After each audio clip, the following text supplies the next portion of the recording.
మత్తయి సువార్త వారు 2వ అధ్యాయము 9, 10, 11 వచనాలు చదవండమ్మా. వారు రాజు మాట విని బయలుదేరిపోవుచుండగా, ఇదిగో తూర్పు దేశమున వారు చూచిన నక్షత్రము ఆ శిశువు ఉండిన చోటికి మీదుగా వచ్చి నిలిచి వరకు వారికి ముందుగా నడిచెను.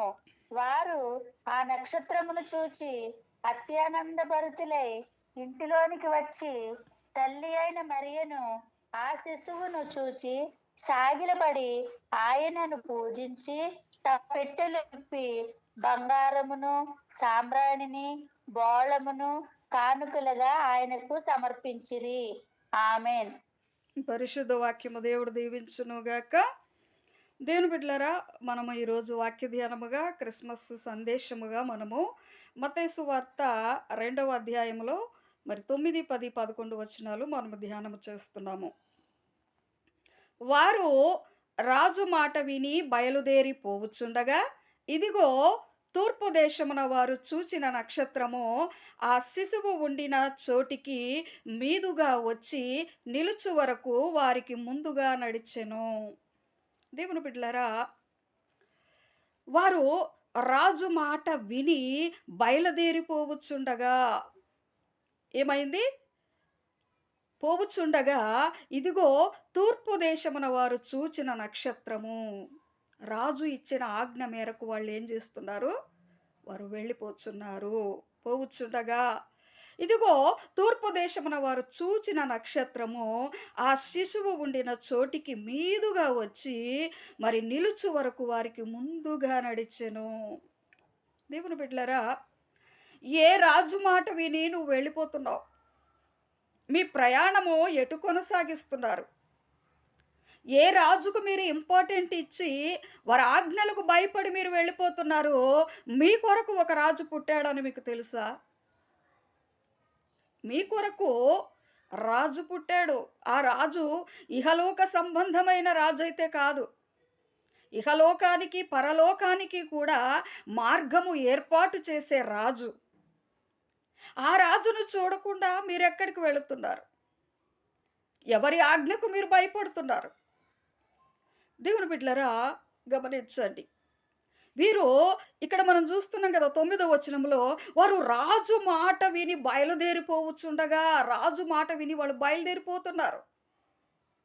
ఇదిగో తూర్పు దేశమున వారు చూచిన నక్షత్రము ఆ శిశువు ఉండిన చోటికి మీదుగా వచ్చి నిలుచు వరకు వారికి ముందుగా నడిచెను. తీసుకొస్తుంది జ్ఞానులను, తూర్పు దేశపు జ్ఞానులను నక్షత్రం ఏం చేస్తుంది? తీసుకొస్తుంది. ఎవరి దగ్గరికి తీసుకొస్తుంది? రాజు పుట్టాడు మీ కొరకు, లోకానికి ఒక రక్షకుడు పుట్టాడు. రండి, మీకు నేను చూపిస్తాను. ఆ రాజు మానవాళి పాప విమోచన కొరకు పుట్టిన రాజు. భూమి మీదే కాదు, అధికారములు, పరలోక అధికారములు కలిగిన వాడు, ఈ భూమి మీద కూడా అధికారము కలిగిన వాడు. కానీ భూ సంబంధమైన రాజు అయితే కాదు. మీరు భూ సంబంధమైన రాజుకు భయపడి వెళ్ళిపోతున్నారా? మీ కొరకు రక్షకుడు రాజు పుట్టాడు, రండి చూపిస్తాను అనే నక్షత్రం ఏం చేస్తుంది? వారిని ఆ చోటికి మీదుగా వచ్చి నిలుచు వరకు వారికి ముందుగా నడచెను.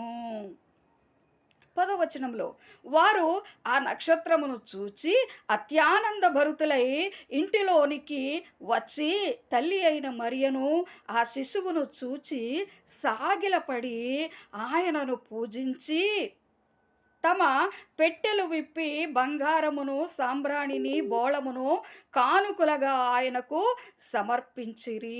10, 11 వచనాలు ఏం తెలియజేస్తుంది మనకి? వారు ఏం చేశారు? వారు ఆ నక్షత్రమును చూచి అత్యానందభరితులయ్యారు. ఎవరికి ఉంటుంది ఈ అత్యానందము? ఆయనను వెదికే వారికి అత్యానందం ఉంటుంది. ఆయన శుభవార్త విని ఆనందించేవారు ఎవరు? ఆయనలో అంటుకట్టబడిన వారు. ఆయనలో అంటుకట్టబడిన వారు ఏం చేస్తారంటే, ఆయన శుభవార్త విన్నప్పుడు అత్యానంద భరితులవుతారు. దేవుని బిడ్డలారా గమనించండి. అత్యానంద భరితులై ఇంటిలోనికి వచ్చి తల్లి అయిన మరియను, ఆ శిశువును చూచి సాగిలపడి ఆయనను పూజించి తమ పెట్టెలు విప్పి బంగారమును, సాంబ్రాణిని, బోళమును కానుకలుగా ఆయనకు సమర్పించిరి. ఎందుకు ఈ కానుకలు సమర్పిస్తున్నారు వాళ్ళు? దేవుని బిడ్డలారా ఘనపరుస్తున్నారు. కానుకలు ఇవ్వటము ఘనపరచటము. ఒట్టిగా వచ్చి చూసి వెళ్ళిపోకుండా ఏం చేస్తున్నారు? ఒక సామాన్యమైన మనిషిని ఒట్టిగా వచ్చి చూసి వెళ్ళిపోతారేమో గానీ, మరి లోకరక్షకుడిని చూడడానికి మనము వెళ్ళినప్పుడు ఏం చేయాలి? మనము కానుకలివ్వాలి. కానుక ఇవ్వటము, ఘనపరచటము ప్రభువుని. ఆ శిశువుని వాళ్ళు ఘనపరుస్తున్నారక్కడ. దేవుని బిడ్డలారా, మరి కానుకలుగా ఆయనకు సమర్పించారు. సాంబ్రాణి, బోళము. దేవుని బిడ్డలారా, వారి పెట్టెలు విప్పి బంగారము, సాంబ్రాణి, బోళము కానుకలుగా ఆయనకు సమర్పించారు. అప్పుడే పుట్టిన శిశువు కొరకు వాళ్ళకేం తెలుసు? ఎందుకు కానుకలు ఇలాగ వీళ్ళు సమర్పించారు? లోకరక్షకుడు మీ కొరకు పుట్టి ఉన్నాడని దూత చెప్పిన మాట బట్టి వాళ్ళు అక్కడికి వచ్చి విశ్వసించారు. వారి విశ్వాసాన్ని ఇక్కడ చూపిస్తున్నారు వాళ్ళు. దూత చెప్పింది మార్గములో, మరి ఆ నక్షత్రము దారి చూపిస్తుంది. వాళ్ళొచ్చి కానుకలు ఎలా ఇచ్చేస్తారు? కానీ వాళ్ళు నమ్మారు, విశ్వసించారు. లోకరక్షకుడు మీ కొరకు పుట్టి ఉన్నాడని దూత చెప్పినప్పుడు, నక్షత్రము మార్గము చూపిస్తున్నప్పుడు వాళ్ళు విశ్వసించారు. అందుకనే కదా వారు అత్యానంద భరితులై ఉంది వాక్యములో. ఏమనుంది? ఆ నక్షత్రమును చూచి అత్యానంద భరితులై ఇంటిలోనికి వచ్చి తల్లి అయిన మరియను, ఆ శిశువును చూచి సాగిలపడి ఆయనను పూజించి మరియకు, శిశువుకు సాగిలపడ్డారు వాళ్ళు. సాగిలపడటం అంటే మొత్తానికి నేల మీద సాష్టాంగపడటం. దేవుని బిడ్డలారా, మనం చూస్తూ ఉంటాం అనేక కథల్లో రాజులకు సాష్టాంగ నమస్కారం చేసేవారు పూర్వం. ఆ సభలో ఉన్నవారు గాని, మరి ప్రజలు గాని, రాజు మాట్లాడుతున్నప్పుడు, రాజును కలుసుకోవడానికి వచ్చినప్పుడు మరి సాష్టాంగపడి నమస్కరించేవారు. దేవుని బిడ్డలారా, వీళ్ళేం చేస్తున్నారు? మరియకు సాష్టాంగపడ్డారు, శిశువుకు సాష్టాంగపడ్డారు. అంటే వీళ్ళిక్కడ సాష్టాంగ పడింది శిశువుకి. ఆ శిశువుని బట్టి మరియకు ఘనత వచ్చింది. ఇందులో ఉన్న మూలార్థము, మర్మం ఏంటి? దేవుని బిడ్డలారా, మరియా సామాన్యమైన మనబోటి మనిషే, కానీ ఆమె నీతిమంతురాలు, కన్యక. దేవుని బిడ్డలారా, అందుకే ఆమెను ఎంచుకున్నాడు ఆయన. చూడాలంటే ఆమె కూడా మనబోటి మనిషే, కానీ ఆమెకి ఎందుకు ఘనత వచ్చింది? మరియకు ఎందుకు ఘనత వచ్చింది? ఆ శిశువుకు జన్మనివ్వటము వల్ల ఇప్పుడు ఈ జ్ఞానులు ఏం చేస్తున్నారు? మరియకు, మరియతో ఉన్న శిశువుకి కూడా సాగిలపడ్డారు. నీ ప్రభువుని నువ్వు ఆరాధించినప్పుడు నీకు ఘనత వస్తది. ఇదే మరియకు, శిశువుకు సాష్టాంగపడటం అంటే దీనిలో ఉన్న అర్థం ఇది. ఎందును బట్టి మరియకు సాష్టాంగపడాల్సి వచ్చింది వాళ్ళు? మరియకు ఉన్న ప్రత్యేకత ఏంటి? యేసయ్య ఆమె గర్భమున జన్మించటం వల్ల మరియకు ఘనత వచ్చింది. శిశువు మరియ ఒడిలో ఉండగా ఇద్దరుకు కలిపి సాష్టాంగ నమస్కారం జ్ఞానులు చేశారు. మనం గ్రహించవలసిందేంటి ఇందులో? నీ దేవుణ్ణి నువ్వు ఆరాధించినప్పుడు, నీ దేవుణ్ణి నువ్వు కలిగి ఉన్నప్పుడు, నీ దేవుణ్ణి బట్టి నీకు ఘనత వస్తుంది. శిశువును బట్టి మరియకు ఘనత వచ్చింది అక్కడ.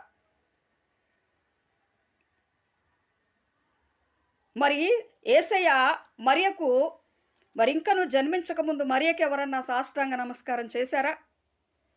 మరియమ్మని ఎవరైనా పూజించారా? మరియమ్మతో ఎవరైనా మాట్లాడేవారా? ఆమెకి ఇంపార్టెంట్ వాల్యూ ఎవరైనా ఇచ్చారా? ఒక ఆర్డినరీ పర్సన్‌గా మామూలుగానే జీవించింది మరియ. ఇప్పుడు ఎందుకు ఘనత వచ్చింది ఆమెకు? లోకరక్షకుడు ఆమె గర్భమున జన్మించుట వలన మరియకు ఘనత వచ్చింది. మనము గ్రహించవలసిందేంటి ఇక్కడ? నీ హృదయములో యేసు పుట్టాడా? నీ ఆలోచనల్లో యేసు ఉంటున్నాడా? నీ ఆత్మీయతలో యేసు ఉంటున్నాడా? నీ హృదయములో, నీ ఆలోచనలో, నీ భక్తిలో, నీ విశ్వాసములో యేసయ్య ఉంటున్నాడా? యేసయ్య వల్లే నీకు ఘనత వస్తది. ఇక్కడ మరియకు ఘనత ఎలా వచ్చింది? యేసయ్య వల్ల వచ్చింది. యేసయ్యను కనడం వల్ల, యేసయ్యకు జన్మనివ్వటం వల్ల ఆమెకు ఘనత వచ్చింది. మరి నీకు నాకు ఘనత ఎలా రావాలి? ఆయనను కలిగి ఉన్నప్పుడే ఘనత వస్తది.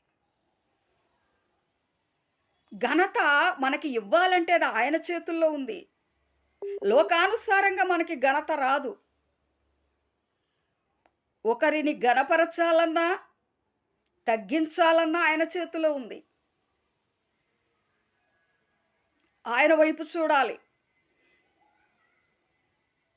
దేవుని బిడ్డలారా, వారేం చేశారంట? పూజించి సాగిలపడి మరియను ఆ శిశువును చూచి సాగిలపడ్డారనుంది. ఎంత ధన్యత మరియకు. ప్రభువుని కలిగి ఉన్న వారికి ఆ ఘనత వస్తది. ఇక్కడ మరియమ్మ కన్నది మనము ఆత్మీయంగా యేసుని మన హృదయ ఆత్మీయత ద్వారా యేసుని కనాలి. యేసుని క్రియలు కనాలి. యేసు క్రియలు, యేసు ఆలోచనలు, యేసు మాటలు, యేసుతో సహవాసము అనే ఈ స్పిరిచువల్ గ్రోతింగ్ అనే విధానములో క్రీస్తును మన హృదయము ద్వారా మనం కనాలి. మరియ శారీరకంగా యేసును కన్నది, నీవు నేను ఆత్మ ద్వారా యేసును కనాలి. ఇదే ఇందులో దాగి ఉన్న అర్థం. శిశువు వల్ల మరియకు ఎలాగ ఘనత వచ్చిందో, నీకు నాకు ఆయనను ఆశ్రయించటం వల్ల ఘనత వస్తుంది. ఈ ఘనత మనుషులు ఇచ్చే ఘనత కాదు, లోకానుసారంగా వచ్చే ఘనత కాదు, ఆయనే ఘనతనివ్వాలి. దేవుని బిడ్డలారా గమనించండి. జ్ఞానులు వచ్చి మరియకు శిశువుకు సాగిలపడి వారి పెట్టెలు విప్పి ఏం చేశారు? దేవుని బిడ్డలారా, మరి పెట్టెలు విప్పి బంగారమును, సాంబ్రాణిని, బోళమును కానుకలుగా ఆయనకు సమర్పించారు. ఇవన్నీ మరియ ఇదివరకు చూసిందా? ఎవరి వల్ల వచ్చాయి ఇవన్నీ కూడా? ఇక్కడ మనము దీన్ని కానుకలుగా మాత్రమే చూడకూడదు, ఒక ఘనతగా చూడాలి. వారు ప్రభువుని చూడటం వల్ల, శిశువుని చూడడానికి వచ్చినప్పుడు వారు జ్ఞానులు ఏం చేశారంటే, లోకరక్షకుడు రాజు పుట్టాడని ఘనపరిచారు. వారికి తెలుసు పుట్టింది ఒక మామూలు వ్యక్తి, సామాన్యుడు కాదని వాళ్ళకి తెలుసు. He is not ordinary person, he is heavenly king. Heavenly king, ordinary person కాదు. అది వాళ్ళు గుర్తించారు. గుర్తించటం వల్ల వాళ్ళు ఏం చేశారు? కానుకలిచ్చి ఆయనను ఘనపరిచారు. దేవుని బిడ్డలారా,